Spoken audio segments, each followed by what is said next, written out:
রিয়াসাত আজিম এতদিন পরিচিত ছিলেন স্পোর্টস জার্নালিজমের একজন সাহসী কণ্ঠস্বর হিসেবে, কিন্তু রিসেন্টলি তার কিছু কার্যক্রমের ফলে দর্শকরা যেমন তাকে ভিউ ব্যবসায়ী বলছেন, ঠিক বাংলাদেশ দলের সাবেক অধিনায়ক খালেদ মাসুদ পাইলটও কিন্তু তাকে ভিউ ব্যবসায়ী বলেছেন। কথাটি তিনি ইনডিরেক্টলি বললেও তার কথার মিনিংটি কিন্তু ঠিক এমনটাই ছিল। মূলত রিসেন্টলি বিসিবির ডাকা একটা প্রেস কনফারেন্সে আমরা দেখতে পাই রিয়াসাত আজিম বাংলাদেশের সাবেক অধিনায়ক খালেদ মাসুদ পাইলট, যিনি কিনা বর্তমানে বিসিবি পরিচালক, তার সাথে খুবই রাফ বিহেভ করতেছেন এবং তাকে জিজ্ঞেস করতেছেন, আমরা কি আপনার পিআর এজেন্ট, যে আপনি যখন ডাকবেন আমরা বিসিবিতে চলে আসবো, আপনি যখন বের করে দিবেন আমরা বের হয়ে যাব।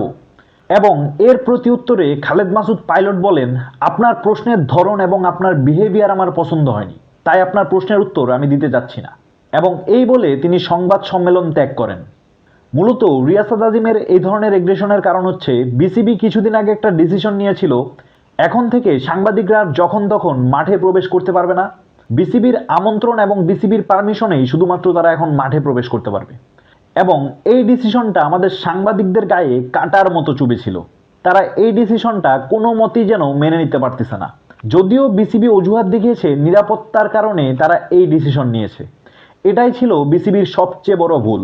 বিসিবি মূলত এই ডিসিশনটা যে কারণে নিয়েছে তা হচ্ছে আমাদের স্পোর্টস রিপোর্টারদের অপসাংবাদিকতা। স্পোর্টস রিপোর্টার বললে ভুল হবে, কিছু ইউটিউবার এবং কিছু কন্টেন্ট ক্রিয়েটারদের অপসাংবাদিকতার কারণেই আজকে বিসিবি এই ডিসিশনটা নিতে বাধ্য হয়।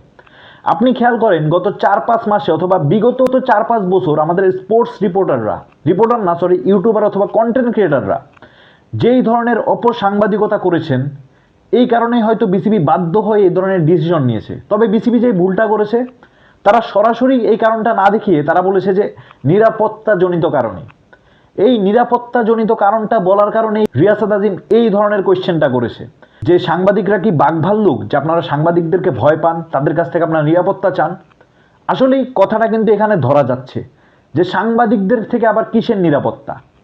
বিসিবি চাইলে যেটা করতে পারতো সেটা হচ্ছে একমাত্র টিভি রিপোর্টার এবং প্রফেশনাল জার্নালিস্ট ছাড়া যারা কন্টেন্ট ক্রিয়েটার, ইউটিউবার অথবা নিজের ব্যক্তিগত পেজের ভিডিও বানায়, ব্যক্তিগত ইউটিউব চ্যানেলের ভিডিও বানায়, তাদেরকে অপসারণ করে যারা শুধুমাত্র কোনো টিভি রিপোর্টার অথবা প্রফেশনাল জার্নালিস্ট, তাদেরকে এন্ট্রি দেওয়া।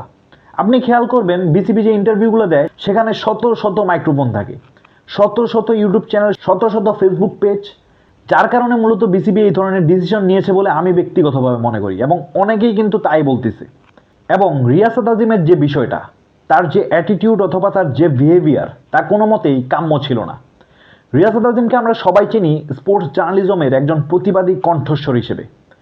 রিয়াসাত আজিম এখন পর্যন্ত বিসিবি অথবা ক্রিকেট রিলেটেড নানান অন্যায়ের প্রতিবাদ করেছেন, অনেক সিন্ডিকেটের বিরুদ্ধে তিনি কথা বলেছেন।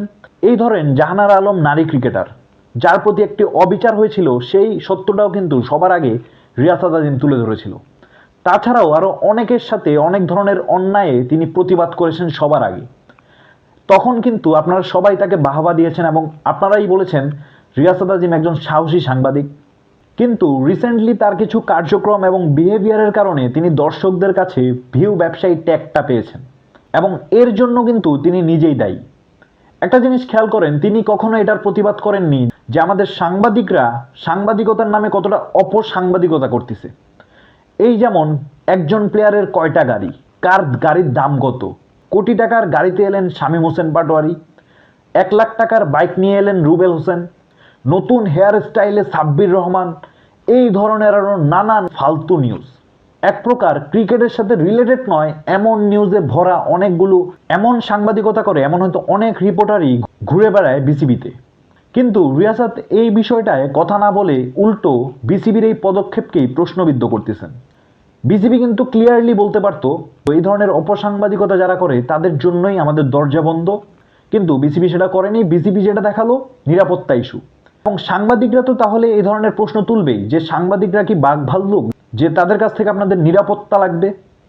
ঠিক এই কারণেই রিয়াসাত আজিম এই ধরনের প্রশ্নটা হয়তো করছেন।